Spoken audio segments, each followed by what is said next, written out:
جو ایک کٹا ہے مطلب کہ جو بھینسا ہوتا ہے وہ اور جو یہ گائے ہوتی ہے اس کی قربانی جائز ہے نہیں ہے اور جو لوگ کرتے ہیں ان کی کیا منطق ہے، اس حوالے سے آپ کیا کہتے ہیں؟ بسم اللہ الرحمن الرحیم۔ علی حمزہ بھائی یہ کوئی بہت بڑی راکٹ سائنس کی بات نہیں ہے، اور پہلی بات میں یہ کہنا چاہتا ہوں کہ بعض لوگ یہ سمجھتے ہیں کہ یہ اہل حدیث اور فقہ حنفی کے درمیان کوئی متنازع یا معرکۃ الآراء مسئلہ ہے۔ حقیقت بات یہ ہے کہ یہ اہل حدیث علماء کے مابین بھی اختلافی ہے اور احناف علماء کے مابین بھی اختلافی ہے۔ وہ یہ کہتے ہیں جی کٹا حلال ہے، بھینس حلال ہے، پورا سال آپ اس کا دودھ پیتے ہیں، پورا سال اس کا گوشت کھاتے ہیں، تو قربانی کے موقع پہ آپ اس کو کیوں نہیں جائز قرار دیتے ہیں قربانی کے لیے؟ یہ ایک سوال ہے، ویلڈ ہے، آ سکتا ہے۔ میں اس کے بدلے میں آپ سے سوال پوچھتا ہوں، کیا ہر حلال جانور کی قربانی ہے؟ نہیں۔ ہاں، اگر آپ جیسا بندہ بھی یہ کہہ رہا ہے کہ نہیں، کیوں خرگوش حلال ہے اس کی قربانی ہے، مرغی حلال ہے، وہ تو چلو کہتے ہیں نا پرندہ ہے، اس کے علاوہ گھوڑا حلال ہے، اس کی کیا قربانی ہوگی؟ ہرن حلال ہے، اڑیال، نیل گائے، جو بھی ہے، یا مار خور، کیا ان سب کی قربانی ہوگی؟ کیا ہر حلال جانور قربانی کے لیے؟ یا قرآن پاک میں ان 8 جوڑوں کا ذکر، یعنی 8 جانوروں کا اور 4 جوڑوں کا ذکر موجود ہے؟ بہیمۃ الانعام سورۃ انعام کے اندر 8 ازواج، من الذان اثنین ومن الماعز اثنین ومن الابل اثنین ومن البقر اثنین۔ کیا مطلب؟ گائے کا نر مادہ، بکری کا نر مادہ، بھیڑ کا نر مادہ، اونٹ کا نر مادہ، یہ 4 جوڑے اصلاً حلال ہیں قربانی کے لیے نام لے کے۔ اب بات یہ ہے، تو پھر بعض لوگ کہتے ہیں دمبا کہاں سے آ گیا؟ وہ حدیث کی تحت حلال ہے کہ رسول اللہ صلی اللہ علیہ وسلم نے چتکبرے مینڈے بھی کیے اور دمبا بھی کیا، اور حضرت ابراہیم کی قربانی کے اندر آپ کو پتہ دمبے کا سارا واقعہ موجود ہے۔ اصل جو بنیادی نقطہ اختلاف ہے وہ یہ ہے کہ جو بھینسا ہے یا کٹا ہے، کیا وہ گائے کی قسم ہے یا نہیں؟ ہاں جی۔ اگر تو وہ سائنسی طور پر ایک ہے، حصی طور پہ، ظاہری طور پہ اگر اس کی شکل گائے سے ملتی ہے، کیا وہ گائے ہے یا وہ بھینس ہے؟ کیا وہ ایک الگ نسل ہے کہ گائے کی نسل میں؟ جو لوگ اسے نوع من البقر یعنی گائے کی نسل میں سے سمجھتے ہیں، ان کے نزدیک تو قربانی ہوگی جائز۔ جو اس کو گائے کی فیملی ہی نہیں مانتے، ان کے نزدیک ہے ناجائز۔ اگر کوئی بندہ یہ سمجھتا ہے یہ بھینس اور کٹا گائے کی قسم میں سے ہے، تو پھر وہ اس کو اجازت مل سکتی ہے اس کے ذہن کے مطابق۔ لیکن مجھے یہ بتائیں کہ کٹا کرنے کا مقصد کیا ہوتا ہے؟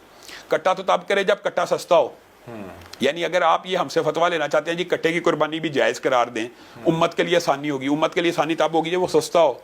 وہ تو گائے سے بھی مہنگا ہوتا ہے، لوگ کہتے ہیں گوشت زیادہ ہوتا ہے۔ گوشت تو زیادہ ہوتا ہے، 12 تو عام دنوں میں وہ کھائیں۔ ہمیں اس کی قربانی پہ اعتراض ہے، ہمیں اس کے حلال حرام ہونے پہ اعتراض نہیں ہے۔ اب بات سمجھ رہے ہیں؟ یہ جو بحث ہے نا کہ حلال ہے یا حرام ہے، بھائی ہم ساری دنیا اس کو حلال مانتی ہے، لیکن ہم آپ سے یہ سوال پوچھتے ہیں کہ ہر حلال جانور کی قربانی ہے؟ نہیں، اللہ نے اور رسول اللہ نے قربانی کو 4 جانوروں میں مختص کر دیا۔ اگر ہر حلال کی قربانی ہے تو پھر ہرن کی بھی کریں۔ اس کے عادات و خصائل اتنے فرق ہیں علی بھائی کہ وہ پانی کو مرغوب جانتی ہے، وہ گندے نالے میں اتر جاتی ہے، وہ یعنی آپ سمجھتے ہیں یعنی اس کے عادات و خصائل گائے کی عادات و خصائل سے۔ اور دوسری بات یہ آپ کسی بیولوجسٹ سے پوچھیں کہ کیا دونوں کی ایک فیملی ہے؟ کیا دونوں ایک سپیشیز سے تعلق رکھتے ہیں؟ نہیں رکھتے، دونوں الگ الگ سپیشیز ہیں، تو ان کو الگ الگ دونوں سے ایک ہی لے رہے ہیں، تو ہمیں لگتا ہے کہ دونوں میں بھائی ہیں۔ ہاں یہ بات ایسے ہی ہے۔ اچھا مجھے بتائیں کہ جو لوگ کٹے کی قربانی کرتے ہیں، مطلب کہ میں نے دیکھا ہے، مجھے ابھی آج ایک شخص بتا رہا تھا کہ آپ جائیں ذرا یہ جو نارتھن ایریاز ہیں، گاؤں دیہات میں جائیں، وہاں کرتے ہی صرف کٹا ہے۔ تو کیا جو لوگ کٹا کر رہے ہیں پھر ان کی کیا قربانی نہیں ہو رہی؟ بنیادی طور پہ وہی بات ہے کہ اگر تو گائے کی قسم سمجھ کے کرتے ہیں اور ان کے پاس فتاوا علماء کے موجود ہیں، تو وہ تو علماء کی گردن پہ بوجھ ہے کہ جنہوں نے یہ فتوا دیا، اور اس لیے ان کی ہم قربانی کو کیوں ایسے کہیں۔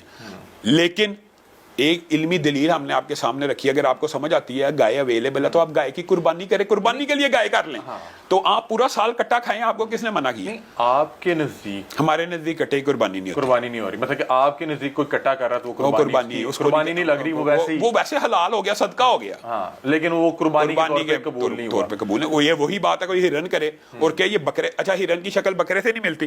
اچھا میں نے اس پہ بھی آنا تھا، میں نے دیکھا کہ بہت سے لوگ ہرن، 12 سنگا اس کی نمائش بھی کرتے ہیں اور اس کی قربانی شروع کروا۔ اب آپ یہ بات بتائیں کہ ہم نے کٹے کی قربانی کو جائز قرار دیا تو لوگوں نے ہرنوں کی قربانی شروع کر دی۔ پاکستان کے اندر بعض لوگوں نے ہرنوں کی قربانی پچھلے سال کی ہے، 12 سنگے کی قربانی ہوئی ہے، اور بہت سے مختلف نایاب جانور۔ آپ مجھے یہ بتائیں کہ 12 سنگا بکری کی قسم یا بھیڑ کی قسم ہے یا دمبے کی قسم ہے یا ہرن کی قسم ہے؟